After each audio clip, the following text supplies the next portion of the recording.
ഐവ silks, Kasaragod, Kanhangad, Mangalore. നമ്മുടെ കൊച്ചു കേരളത്തിനെ പ്രളയം വിഴുങ്ങിയപ്പോൾ നമ്മൾ മലയാളികൾ കൈകോർത്തു നിന്നു. പ്രളയത്തെ തോൽപ്പിച്ച് മടക്കി അയച്ചു. മലയാളികളിൽ പലർക്കും വീട് നഷ്ടപ്പെട്ടു. അവരിൽ പലർക്കും നമ്മൾ മലയാളികൾ തന്നെ വീട് വെച്ചു നൽകി. സർക്കാരിൻ്റെ ധനസഹായത്തിന് വേണ്ടി പോലും അവർക്ക് കാത്തിരിക്കേണ്ടി വന്നിട്ടില്ല. അതാണ് നമ്മൾ കേരളീയർ.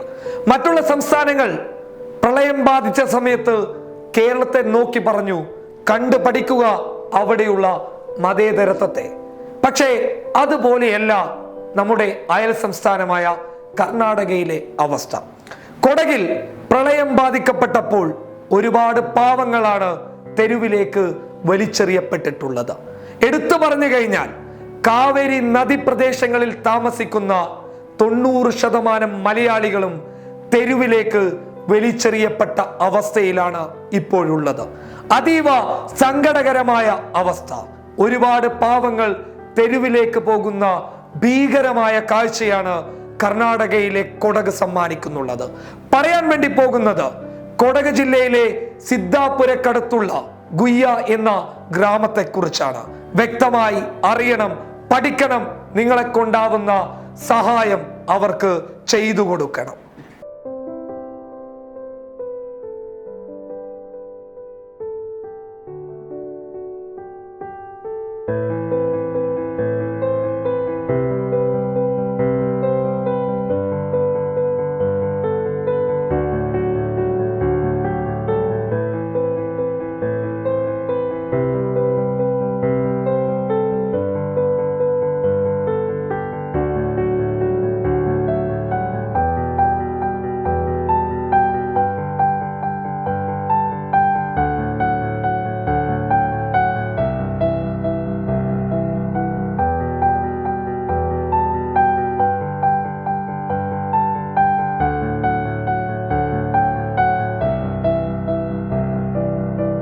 ഒറ്റ നിമിഷം കൊണ്ട് ഒന്നുമല്ലാതായി പോയ ജീവിതങ്ങൾ.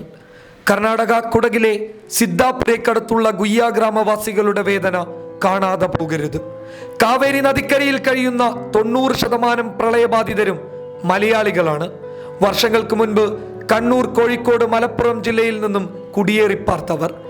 അന്നന്നത്തെ അന്നത്തിനു വേണ്ടി കൂലിപ്പണിയെടുക്കുന്ന പച്ചയായ മനുഷ്യർ. സർക്കാർ ഭൂമിയിൽ കുടിൽ കെട്ടിക്കഴിഞ്ഞ പാവങ്ങൾ വർഷങ്ങളായി കുടിയിറക്കൽ ഭീഷണി നേരിട്ടവരാണ്. താൽക്കാലിക ഷെഡ് പോലും പണിയാൻ അവർക്ക് സാധിക്കില്ല. എന്തെങ്കിലും ചെയ്യണമെന്ന് സർക്കാരിനോട് കേണപേക്ഷിച്ചപ്പോൾ 10 മാസം കാത്തിരിക്കാനാണ് അധികൃതർ ആവശ്യപ്പെട്ടത്. താമസിക്കാൻ ഒരിടമില്ലാത്തത് കൊണ്ട് പിഞ്ചുമക്കളെയും കൊണ്ട് വിറകുപുരയിൽ കഴിയുന്ന ജീവിതങ്ങളാണ് അവിടെയുള്ളത്. ഗുയ്യ ഗ്രാമത്തിൽ മാത്രം 34 വീടുകളാണ് പരിപൂർണമായും തകർന്നത്. 50-ലധികം വീടുകൾ ഭാഗികമായും തകർന്നു.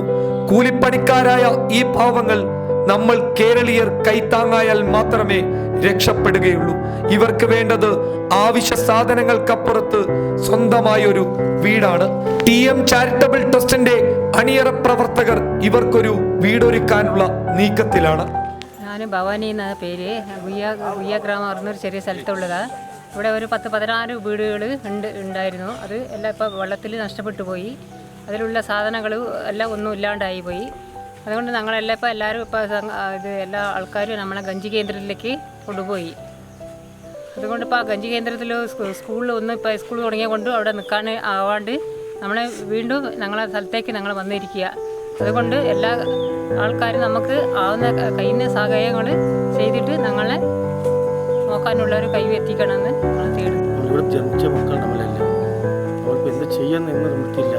സർക്കാരത്തെ ഓരോ അനുമതി നമുക്കിപ്പോൾ ഇല്ല. ഇവിടെ ഒന്നും എന്തായാലും ഇപ്പം ഇന്ത്യ സമയത്ത് ഒന്നും സമയത്ത് വന്നിട്ടില്ല. മുസ്ലിംസ് വന്നിട്ട് ഇപ്പം എല്ലാം സഹായിക്കുന്നുണ്ട്, കഞ്ഞി ചോറ് പറഞ്ഞിട്ട്. സർക്കാരത്തെ ഓരോ അനുമതി നമുക്ക് ഒന്നും വന്നിട്ടേ ഇല്ല. ഇവിടെ നാട്ടുകാർക്ക് കുറേ കോടീശ്വരെല്ലാം ഉണ്ട്. ഓരോ ദിവസമായി നമുക്ക് ആക്കുന്നുമില്ല. പൈസ സ്ഥലം കുറേ ഇഷ്ടം പോലെ ഉണ്ട്. അതറിഞ്ഞു കൊടുക്കുന്ന കൂടി സർക്കാർ യാർ മുമ്പ് ആക്കുന്നുമില്ല. നമ്മൾ ഈ പാവങ്ങൾ നമ്മൾ എവിടെ പോകുന്നത്? അവരുടെ കൃഷിയാക്കുന്നത് മാത്രം നമ്മൾ പാവങ്ങൾ വേണം. ഇന്ന് നമ്മൾക്ക് ആരില്ല.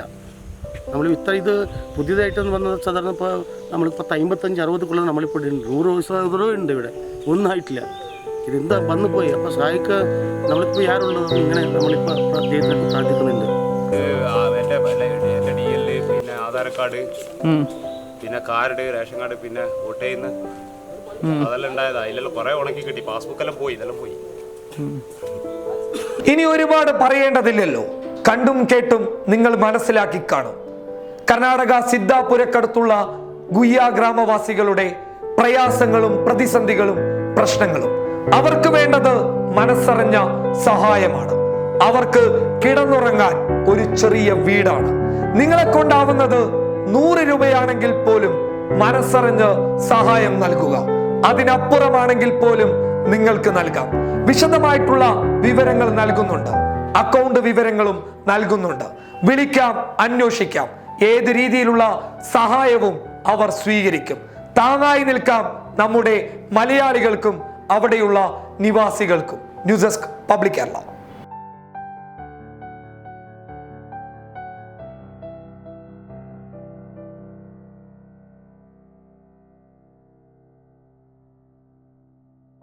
സർക്കാർ സാങ്കേതിക വകുപ്പ് പരീക്ഷ നടത്തി സർട്ടിഫിക്കറ്റ് നൽകുന്ന PSC അംഗീകാരമുള്ള ഫാഷൻ ഡിസൈനിംഗ്, ഗാർമെന്റ്സ് ടെക്നോളജി കോഴ്സുകളിലേക്ക് ഇപ്പോൾ പ്രവേശനം നേടാം.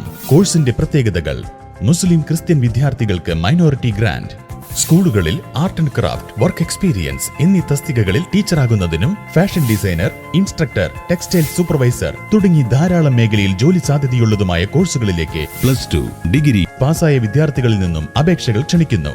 അംഗീകാരമില്ലാത്ത കോഴ്സുകളിൽ ചേർന്ന് വഞ്ചിതരാകാതിരിക്കൂ. SSLC യോഗ്യതയുള്ളവർക്ക് 1 വർഷം കൊണ്ട് ടീച്ചറാകാം. സർക്കാർ, മാനേജ്മെന്റ്, ഇംഗ്ലീഷ് മീഡിയം എന്നിവയിൽ ജോലി നേടുവാനുള്ള അംഗീകൃത കോഴ്സായ pre primary and Montessori teachers training course MTTC-യിലേക്ക് അഡ്മിഷൻ ആരംഭിച്ചിരിക്കുന്നു. കോഴ്സിന്റെ പ്രത്യേകതകൾ: ജില്ലയിൽ ഉന്നത നിലവാരമുള്ള സ്കൂളുകളിൽ ട്രെയിനിംഗ് നൽകുന്നു. പരിചയസമ്പന്നരായ അധ്യാപകരുടെ മേൽനോട്ടത്തിൽ മികച്ച പരിശീലനം, ആധുനിക സൗകര്യങ്ങളോട് കൂടിയ മോണ്ടിസറി ലാബുകൾ.